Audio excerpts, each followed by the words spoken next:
Dünya yoranda insanı, külək sovuranda yolu, bir səs qalxır içimdən, sınmaz ruhun odun olur.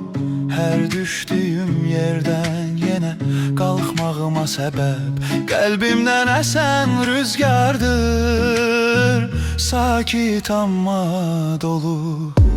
Gecənin pıçıltısı kimi toxunar könlümə, bir nəfəs keçər yaxınlıqdan, hissalar ömrümə. Nəfəs izi görünməz amma içimi isidər, qəlbə rüzgar əsdikcə dil açar ruhum yenə. Çətinliklər daş kimi dəyə-dəyə yoluma, amma sınmır ürəyim, çünki bir köz var qəlbimdə. O közə nəfəs kimi üfürür tale rüzgarı, hər qaralmağa çalışanda işıq doğur içimdə.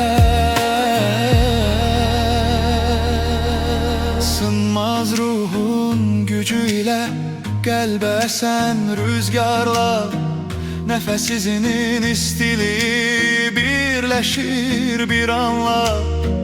Beləcə içimdə yaşayan o səs deyir daim, yol uzun olsa belə sən yenə doğul hər qaran.